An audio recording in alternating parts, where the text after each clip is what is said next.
ଏଠାରେ ଆମ ପାଖରେ ଦୁଇଟି ଆୟତକ୍ଷେତ୍ର ଅଛି। ଦେଖ ଏଇ ଦୁଇଟି ଆୟତକ୍ଷେତ୍ରର ଆକାର ଏବଂ ଆକୃତି ସମାନ ଅଛି, ତେଣୁ ଏ ଦୁଇଟି ଆୟତକ୍ଷେତ୍ରର କ୍ଷେତ୍ରଫଳ ସମାନ ଅଛି। ଏବେ ଆମେ କ୍ଷେତ୍ରଫଳ ମାପିବା ଲାଗି କ'ଣ କରିବା, ଗୋଟେ ମୁଁ ବର୍ଗକ୍ଷେତ୍ର ନେଇଛି, ଯେଉଁ ବର୍ଗକ୍ଷେତ୍ରର ଦୈର୍ଘ୍ୟର ମାପ 1 ଫୁଟ, ମୁଁ ନେଇଛି 1 ଫୁଟ ଏବଂ ମନେକର ଏହି ବର୍ଗକ୍ଷେତ୍ରର କ୍ଷେତ୍ରଫଳ ହେବ 1 ବର୍ଗ ଫୁଟ। ସେପରି ମୁଁ ଆଉ ଗୋଟେ ବର୍ଗକ୍ଷେତ୍ର ନେଇଛି, ବଡ଼ ବର୍ଗକ୍ଷେତ୍ର, ଏବଂ ଏହି ବର୍ଗକ୍ଷେତ୍ରର ଦୈର୍ଘ୍ୟର ମାପକୁ ମୁଁ ନେଇଛି 1 ଜୁଟ ଏବଂ ଏହି ବର୍ଗକ୍ଷେତ୍ରର କ୍ଷେତ୍ରଫଳ ନେଇଛି 1 ବର୍ଗ ଜୁଟ। এই ছোট ବର୍ଗକ୍ଷେତ୍ରର କ୍ଷେତ୍ରଫଳ ଅଛି 1 ବର୍ଗ ଫୁଟ। ତେଣୁ ଏହି ଛୋଟ ବର୍ଗକ୍ଷେତ୍ର ସାହାଯ୍ୟରେ ଆମେ ଏ ଆୟତକ୍ଷେତ୍ରର କ୍ଷେତ୍ରଫଳ ମାପିବା, ଅର୍ଥାତ୍ ଏହି ଆୟତକ୍ଷେତ୍ର ମଧ୍ୟରେ କେତୋଟି ବର୍ଗକ୍ଷେତ୍ର ରହିବ।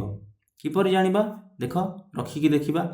1 2 3 4 5 6 7 8 9 10 11 12 এই ছোট ବର୍ଗକ୍ଷେତ୍ର 12ଟି ରହୁଛି।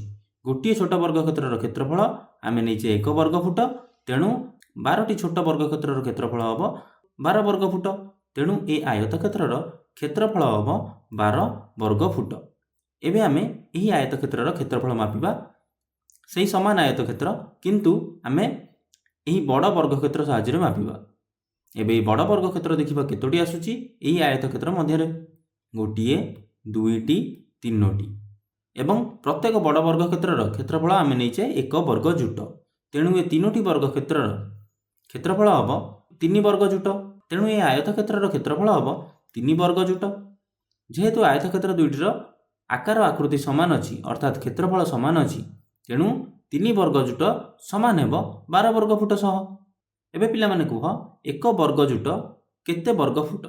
ତେଣୁ କିପରି ଜାଣିବା, ଏହି ବର୍ଗକ୍ଷେତ୍ର, ଏହି ବଡ଼ ବର୍ଗକ୍ଷେତ୍ର ମଧ୍ୟରେ କେତୋଟି ଏ ଛୋଟ ବର୍ଗକ୍ଷେତ୍ର ଆସୁଛି? କିପରି ଜାଣିବା, ଆମେ ବନେଇକି ଦେଖିବା। 1 2 3 4 4ଟି ଛୋଟ ବର୍ଗକ୍ଷେତ୍ର ଆସୁଛି। ତେଣୁ ଆମେ ଏହି ଛୋଟ ବର୍ଗକ୍ଷେତ୍ରର କ୍ଷେତ୍ରଫଳରେ 4 ଗୁଣିଲେ ଆମେ ପାଇବା ଏ ବଡ଼ ବର୍ଗକ୍ଷେତ୍ରର କ୍ଷେତ୍ରଫଳ।